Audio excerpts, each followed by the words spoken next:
Hello and welcome to Sadhana World Foundation. This initiative is being taken at a point in time when the whole world is under tremendous amount of stress. The pandemic is everywhere. In our circles, we know so many people are impacted. Let's hope that people stay safe. We need to do our best to protect ourselves and protect our loved ones. Now, coming to the foundation, recently, I heard an inspiring quote, and that set me thinking. The quote goes like this: the value of life is not about the length of the days, but the use that we make out of it. I repeat, value of life is not about the length of the days, it's about the use that we make of it.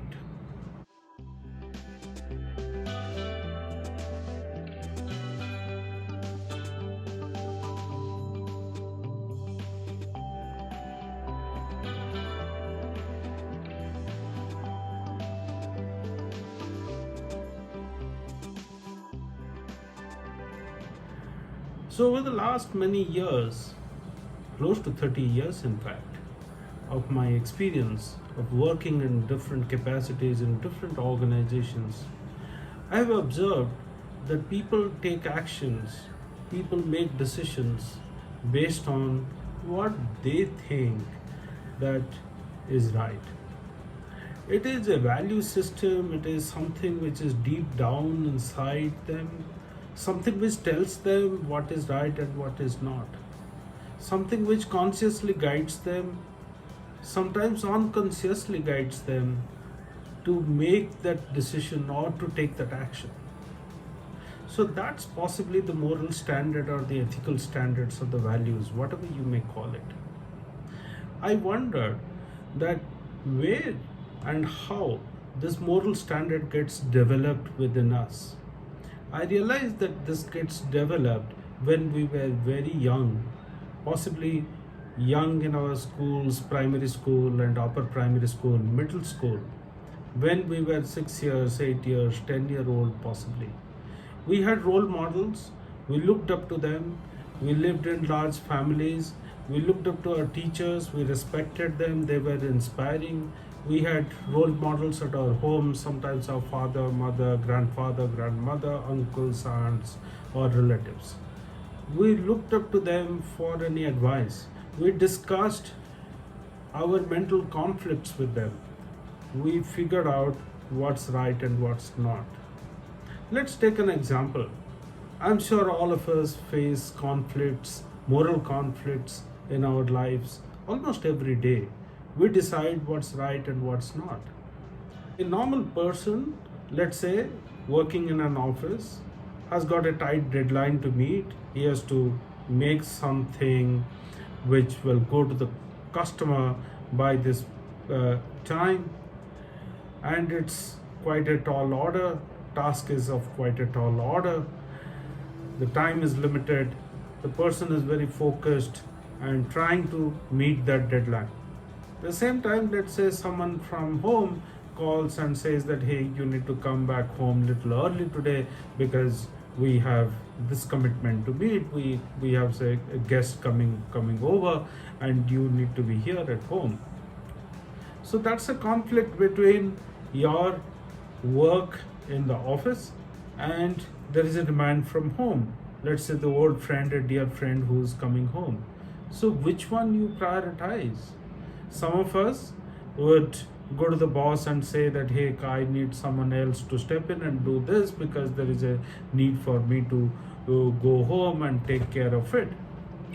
Some people, I'm sure you would have noticed that they would not blink an eyelid before telling a few lies to justify their point that their presence at home is more important and hence they need to be relieved and someone else needs to step in. There are another set of people, I'm sure you would have seen, that they decide to go in favor of working at office to meet the tight deadline which has been given. They would stretch and they would tell their folks at home that, hey, sorry. They will seek apology from their dear friend saying that, hey, I'll be late, or whatever best that they can do. And there are another set of people who would like to squeeze in both. They would like to meet the client's deadline, stay committed to work, and at the same time make an attempt to be at home as much as possible. And in the third option, naturally, there will be a little bit of issue about the time, about the attention, about the focus that you give for both the actions. I'm not saying that one is a better solution than the other. It is about our own moral compass. In our mind, we think one is right, and hence we follow that path. I think each one of us are very different from the other based on the choices that we make and based on the way we go about doing it. In my mind, all of these are ethical standards and moral standards. So this is basically the value around commitment, value around integrity, value around dutifulness. So all these things which we learned in schools, learned at an early stage at home, and of course we keep learning as human beings, we keep evolving, we keep gathering our experiences, and we grow our insight and keep on making those fine changes.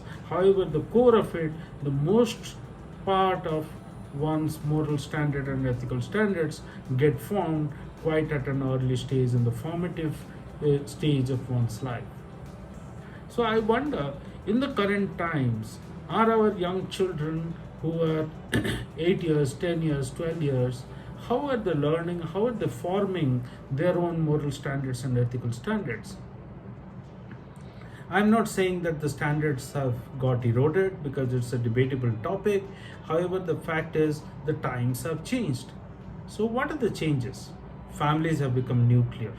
The role models that we found in teachers in our schools are very hard to find today. Earlier, there was a mindset of scarcity. One was always trying to come out of scarcity and trying one's best to get over the bar. However, in current times, I would say that it's a bit of an abundance of resources. Resources are available easily, they are accessible. And of course, there is technology.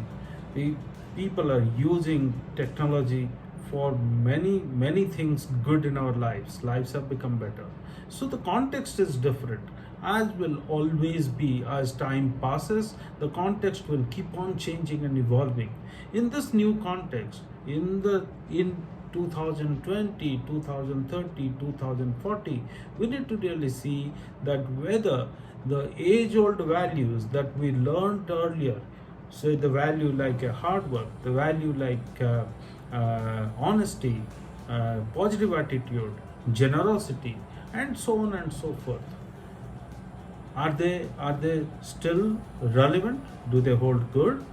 If they do, then in what sense, in what actions, how do they get manifested? Because the situations and the challenges that people faced earlier, and the situations and challenges or the conflicts or the questions that people face today are very different. They will always be. So my point is that with changing times, how are we teaching these ethical standards, and how are we helping our young kids to form their own ethical standards and moral standards? I think there are treasure of a huge amount of information, the folk tales that we heard from our grandma or our parents or other influences in life. There are plenty of them. Across civilizations, across nations, across religions.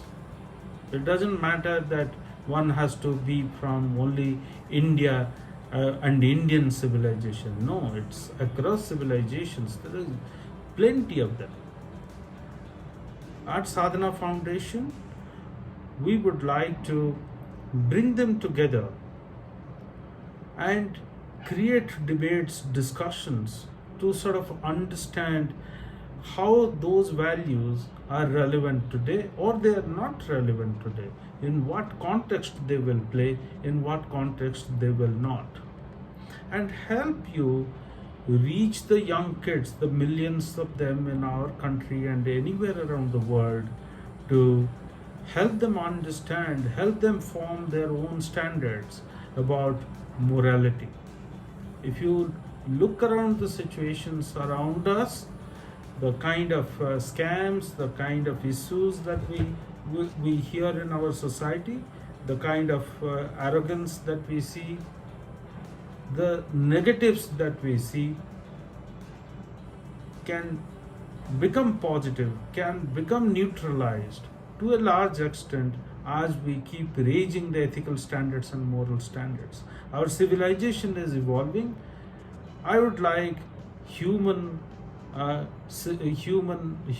race through the young kids, if we are able to raise the standards, enable them more and more to think what is right and what is not, then it will be a better world that we will leave them with. So that's the non-profit initiative that we have taken, called Sadhana World Foundation. Our aim is to craft lives. That's why you will see that crafting futures is the tagline that we come up with. I look forward to the future conversations. If you like what we are trying to do spread this word. Thank you very much for listening to us. Thank you.